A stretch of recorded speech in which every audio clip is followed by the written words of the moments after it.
Power doesn't always arrive with a roar. Sometimes it arrives with barely a whisper. For decades, British politics has been dominated by larger-than-life personalities, leaders who thrived on headlines, controversy, and spectacle.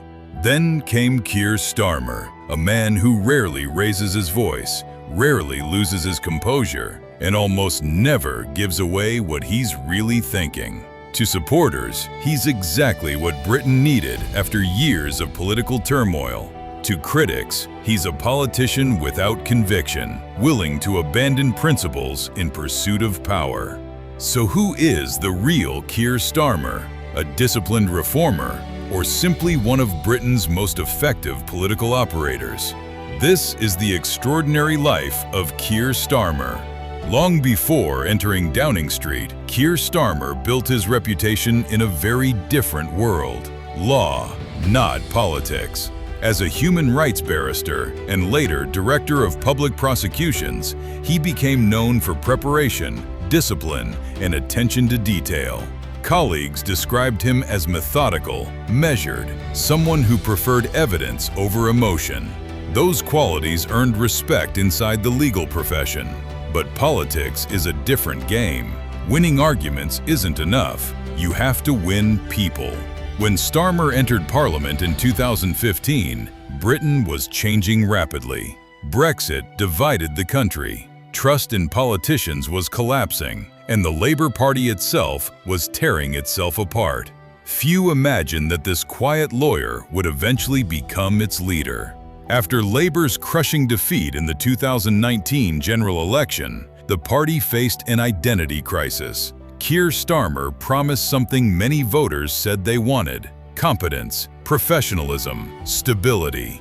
He distanced Labour from many of its previous positions and reshaped the party around a message of economic responsibility and electability. Supporters argued this was essential. They believed Labour couldn't improve people's lives unless it first returned to government. But not everyone agreed. Many members on the left accused Starmer of abandoning promises made during his leadership campaign. Others argued the party was becoming increasingly centralized, with decision-making concentrated among senior leadership. For critics, the question wasn't simply whether Labour could win. It was, what version of Labour would actually reach power?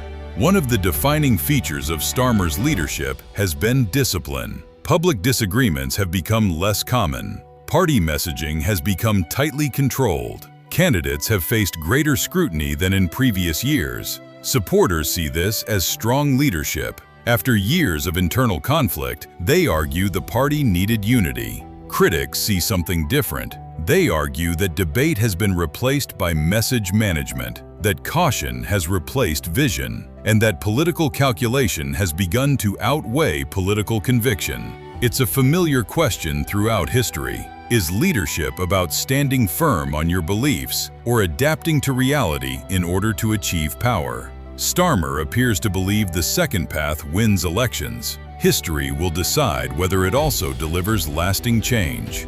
Reaching number 10 marked the end of one journey, but the beginning of another. The expectations placed upon Starmer were enormous. Britain faced economic pressures, struggling public services, and growing public frustration with politics itself. Campaign promises suddenly became governing decisions. Supporters have praised his emphasis on stability, institutional reform, and restoring confidence in government. Critics argue that progress has often felt cautious, with difficult decisions taking precedence over bold political vision.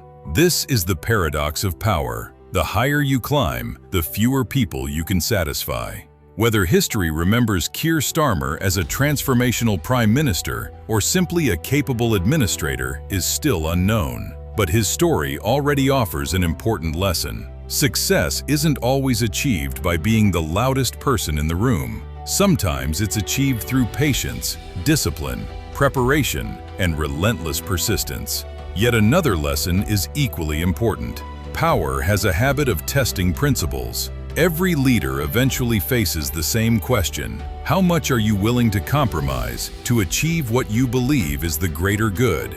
There are no easy answers, only consequences. Perhaps that's why Keir Starmer remains such a fascinating figure. Not because everyone agrees with him, but because his journey forces us to ask uncomfortable questions about leadership, ambition, and the true cost of power. And maybe those questions matter far more than the man himself. If you enjoyed this Extraordinary Lives documentary, don't forget to like, subscribe, and tell us in the comments, does history reward conviction or simply the people who know how to win?